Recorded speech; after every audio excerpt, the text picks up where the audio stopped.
Hola a todos y bienvenidos a una edición más de Conceptos Bíblicos. El título de esta semana es Educación y Redención. Así que citando textualmente la introducción del folleto, la lección de esta semana dice: la Biblia cuenta una larga historia acerca de Dios y su pueblo, que puede verse como una historia de un padre y sus hijos rebeldes que al final entran en razón. Y realmente creo que el autor no pudo encontrar una mejor ilustración que la de un padre que ama tanto, pero tanto, a sus hijos rebeldes, que su amor finalmente termina redimiéndolos de su rebeldía. De hecho, Dios mismo no pudo encontrar una mejor analogía para mostrarnos su amor que la de un padre amante. Es por esta razón que Jesús vino a este mundo en la forma del Hijo unigénito de Dios para decirnos a todos nosotros, sus hermanos más pequeños, que papá nos ama con locura y que nunca ha dejado ni dejará de amarnos. Comencemos.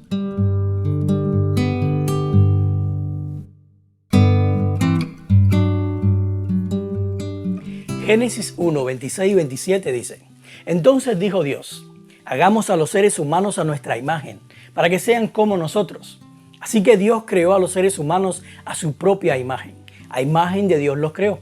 Hombre y mujer los creó. Y yo te pregunto, ¿qué significa que fuimos creados a la imagen de Dios? Nosotros podemos sentarnos y especular sobre esto hasta nunca acabar. De hecho, hay quienes dicen que se refiere a una semejanza física. Otros que se refiere a una similitud y compatibilidad espiritual e intelectual entre el Creador y sus criaturas y su creación humana. Otros alegan que es más bien una imagen mental que permite que dos seres, uno divino y otro humano, tengan una convergencia de ideas, mientras que hay otro grupo que simplemente se abstiene de emitir criterio porque dice que la Biblia no da ninguna explicación precisa al respecto. Ahora, ¿será que realmente la Biblia no dice nada al respecto? Cuando nosotros leemos la Biblia en nuestros idiomas, podemos decir que realmente no especifica nada. Sin embargo, cuando leemos estos versos en hebreo, obtenemos una visión más clara de lo que significa que Dios nos haya creado a su imagen y semejanza. Primeramente, Dios nos deja una pista en el verso 27 al decir: a imagen de Dios lo creó. Los creó, hombre y mujer los creó. Cuando nosotros analizamos esta oración, nos damos cuenta que está compuesta de dos cláusulas independientes que dicen lo mismo de forma diferente. Por lo tanto, podemos concluir que imagen de Dios y hombre y mujer son sinónimos o significan lo mismo. Son dos expresiones intercambiables. Una vez que sabemos esto, solo nos queda analizar la etimología de estas dos palabras en su idioma original, o sea, el hebreo. Y en hebreo, hombre es ish y mujer isha. Y ambas palabras están compuestas por tres letras. De estas tres letras, hay dos que se repiten tanto para hombre como para mujer, dejando así cada una letra que es diferente. Ahora, cuando nosotros extraemos de cada palabra su letra diferente y las unimos, se forma la palabra Yah, que es la versión reducida de Yahweh, o el cual es el nombre propio que usa Dios para identificarse a sí mismo en todo el Antiguo Testamento. Pero eso no es todo, sino que las dos letras, tanto de hombre como de mujer, que tienen en común, conforman una palabra, y esa palabra en hebreo es Aish, que significa fuego. Por tanto, podemos decir con toda seguridad que la imagen de Dios en el hombre y la mujer es Dios más fuego. Y en Hebreos 12:29 Pablo se encarga de revelarnos que Dios es fuego consumidor. Y quizás te preguntes, ¿qué significa que Dios es fuego consumidor?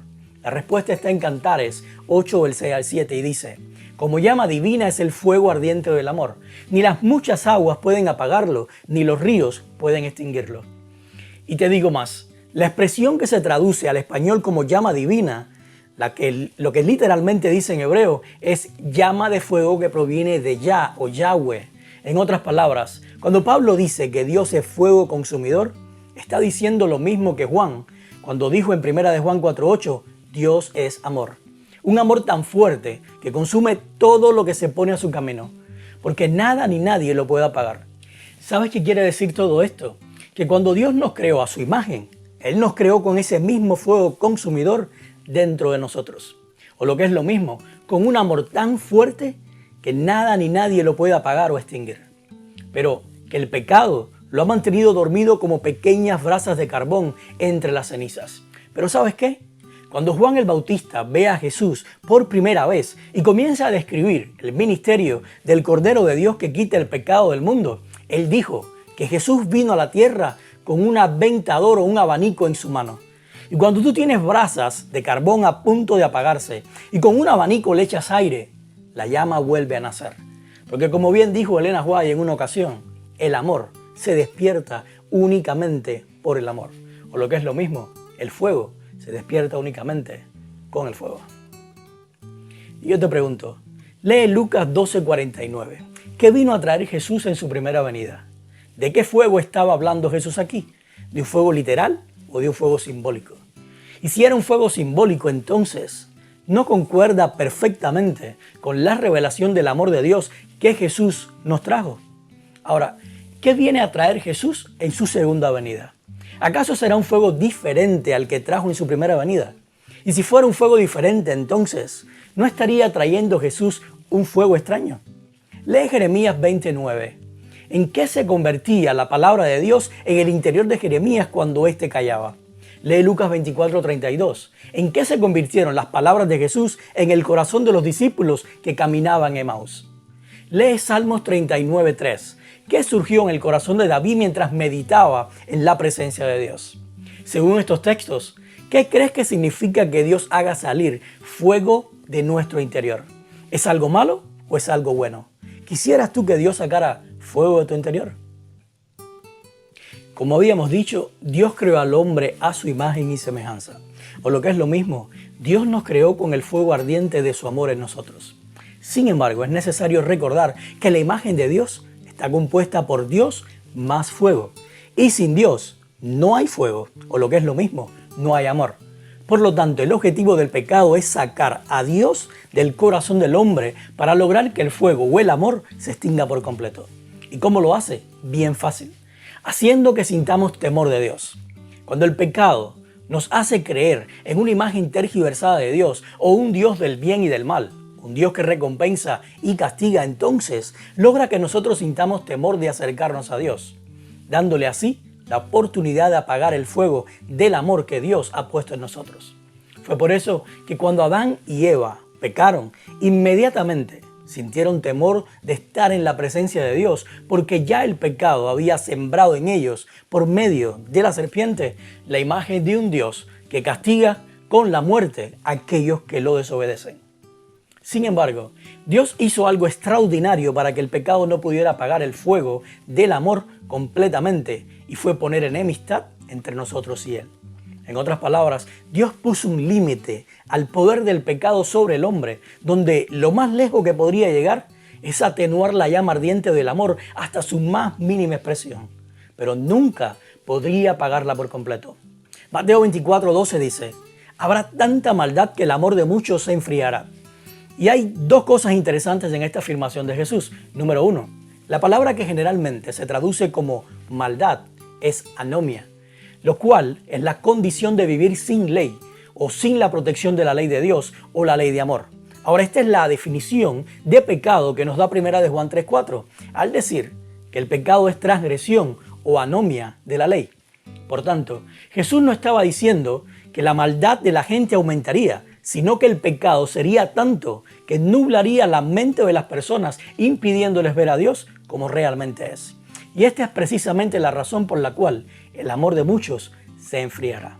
Y la palabra enfriará es la segunda importante en esta declaración de Jesús, porque en griego la connotación que se le da es la de un amor menguante o un amor que se apaga, que disminuye en intensidad. Por lo tanto, Jesús estaba diciendo que la mentira del pecado crecerá tanto en los últimos días que cegará a las personas para que no vean a un Dios que es solo amor. Y el resultado será que la llama ardiente del amor menguará tanto en el corazón del hombre que las personas no podrán sentir su calor. Es por eso que la manera en que Jesús nos rescata, nos salva o nos redime es trayéndonos una revelación fresca y perfecta del carácter de Dios, porque el amor se despierta únicamente por el amor. Solo el fuego consumidor de Dios puede disipar el pecado que nos ciega para avivar nuevamente en nosotros la llama ardiente del amor. Pablo no se equivocó al decir, ¿quién nos separará del amor de Cristo? ¿Tribulación o angustia? ¿O persecución o hambre? ¿O desnudez o peligro o espada? Antes bien, en todas estas cosas somos más que vencedores por medio de aquel que nos amó. Pues estoy convencido de de que ni la muerte, ni la vida, ni los ángeles, ni los demonios, ni lo presente, ni lo porvenir, ni los poderes, ni lo alto, ni lo profundo, ni ninguna otra cosa creada nos podrá separar del amor de Dios que es en Cristo Jesús, Señor nuestro. En otras palabras, ni todo el pecado del mundo podrá separarnos del fuego de Dios, que es en Cristo Jesús, Señor nuestro. Y yo te pregunto, lee Mateo 25:8. ¿Qué pasó con las lámparas de las vírgenes insensatas? ¿Se apagaron o estaban con una llama de fuego bien tenue a punto de apagarse? ¿Cuál fue la respuesta del novio hacia ellas en el verso 12? ¿Sabes que la expresión que se traduce como no las conozco, su significado primario en griego es no las veo o no alcanzo a percibirlas?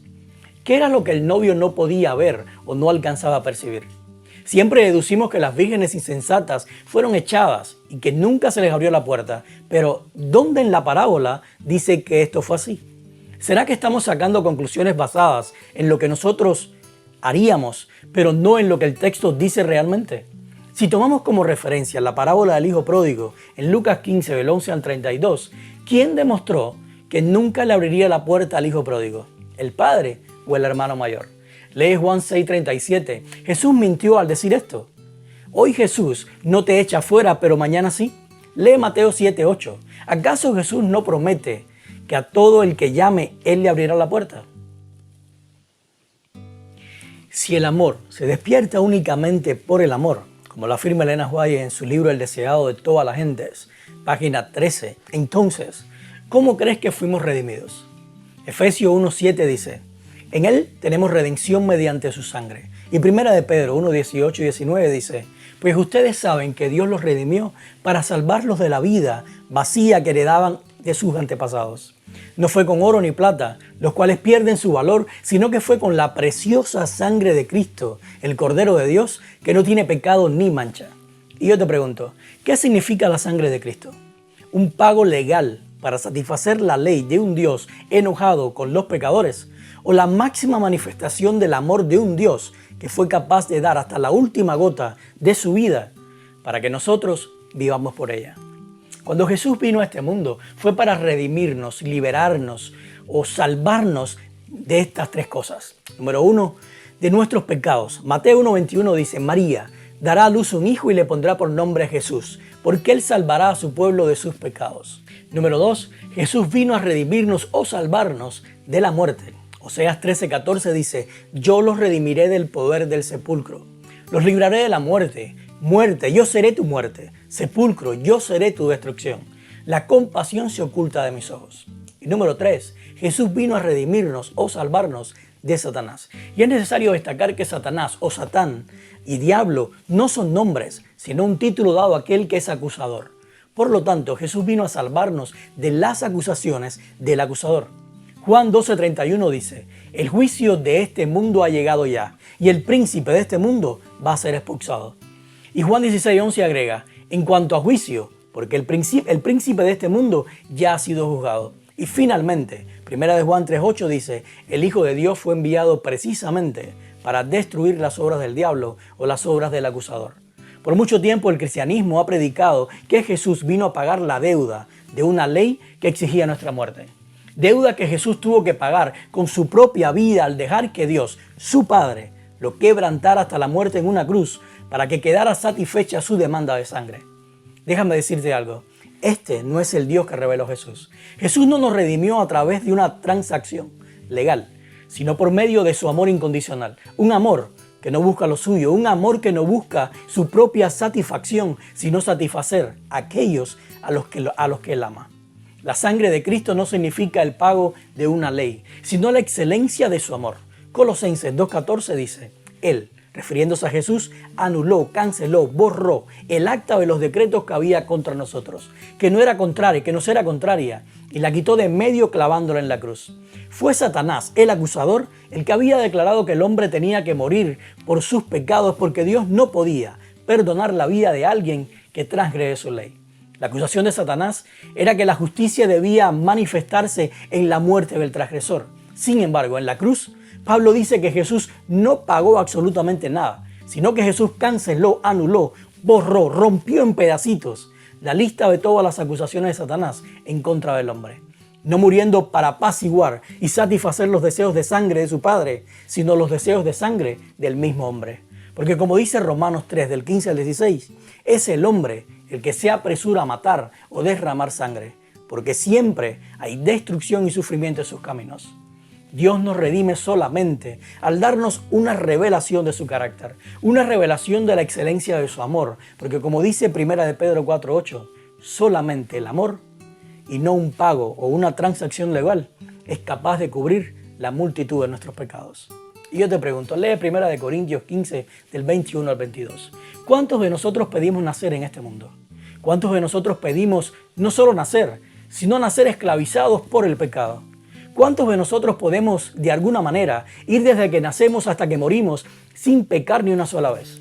¿Cuántos de nosotros podemos salvarnos o redimirnos a nosotros mismos de todo esto en lo cual fuimos metidos sin nunca preguntarnos nada? Entonces, si ninguno de nosotros pedimos nacer, si ninguno de nosotros se nos dio la opción de no ser esclavos del pecado, ni se nos dio el poder de no pecar, ni de salvarnos de todo esto en lo cual fuimos metidos sin preguntarnos, ¿cómo crees que podemos ser castigados por Dios? Tan solo por llevar el nombre de pecadores y llamar a eso justicia. Lee Juan 3:17. Ahora entiendes por qué Dios no vino ni vendrá a condenar sino a salvar. Lee Romanos 5:21. ¿Qué hace la justicia de Cristo? ¿Dar muerte al pecador o dar vida eterna haciendo reinar su gracia?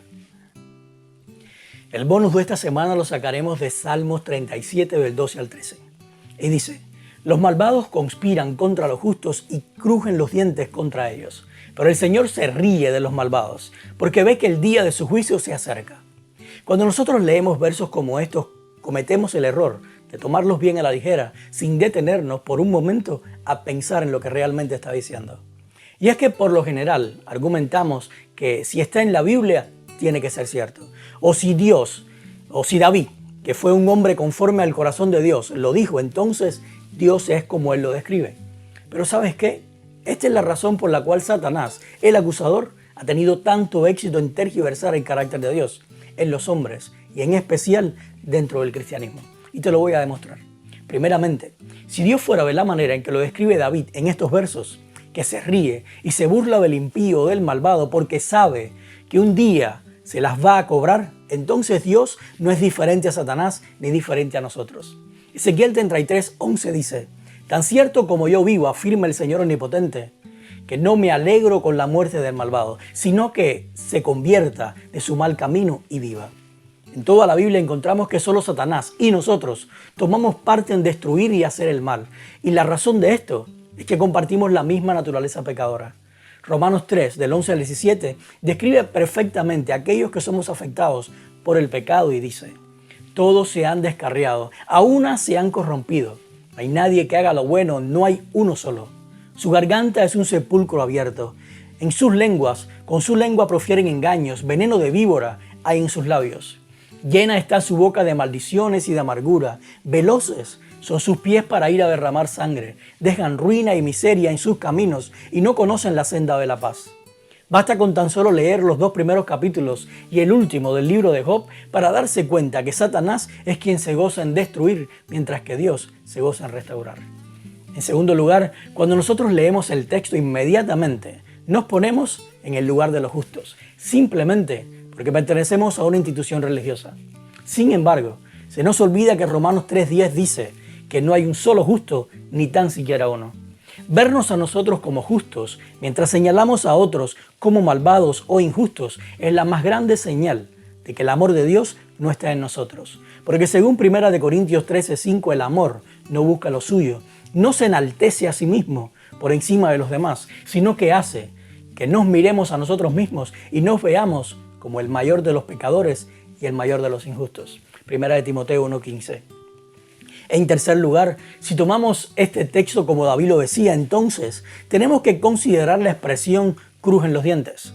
Porque según Jesús, aquellos que crujen los dientes no son los pecadores, sino los que se creen justos. Al leer la parábola del hijo pródigo nos damos cuenta que el hijo menor, que se veía a sí mismo indigno y pecador, fue justificado y entró a la casa del Padre. Mientras que el hijo mayor, que se creía justo y bueno, Fue el que se quedó afuera crujiendo los dientes de la rabia porque su hermano pecador había sido perdonado y no castigado por sus pecados. Pero no solo eso, sino que vemos que el padre nunca se burló de la actitud malvada de su hijo mayor, y mucho menos deseó con ansias hacer un juicio para condenarlo, sino que la historia queda inconclusa, mostrándonos a un padre que se queda en la oscuridad junto a su hijo porque Dios nunca regresa a casa sin traer con él a la oveja perdida. Primera de Corintios 13:7 dice, el amor, o sea Dios, nunca se da por vencido, jamás pierde la fe, siempre tiene esperanza y se mantiene firme en toda circunstancia. Yo no sé qué Dios tú has conocido o qué Dios la gente te ha mostrado, pero un Dios que se mofa o se ríe de los pecadores porque sabe que luego los va a destruir en su venganza, no es un Dios redentor y por ende no es el Dios que nos reveló Jesús. Jesús nos mostró que Dios es un Padre que nos ama con locura y que nunca, escúchame bien, nunca dejará de amarte, porque su promesa es, nunca te dejaré ni te desampararé. Hebreos 13:5. Hemos llegado al final del estudio de hoy y es mi deseo que logres ver a Dios como realmente es. No podemos ver la máxima expresión de Dios en la descripción que los patriarcas dieron de Él, tampoco en cómo lo vieron los reyes y profetas en su tiempo, sino solamente en cómo lo reveló Jesús. El no entender esto nos ha llevado a ver un Dios a nuestra imagen y semejanza. Un Dios que tiene pecado o tinieblas en su carácter. Un Dios que quebranta sus propios principios y su ley cuando quiere simplemente porque es Dios y puede hacer lo que se le venga en gana. Ese no es el Dios que de tal manera amó al mundo que envió a su Hijo para que nos rescatara o nos redimiera al mostrarnos la verdad de su carácter. Porque la única y gran verdad que puede salvar al hombre es que Dios es amor. Que Dios te bendiga y nos vemos la próxima semana.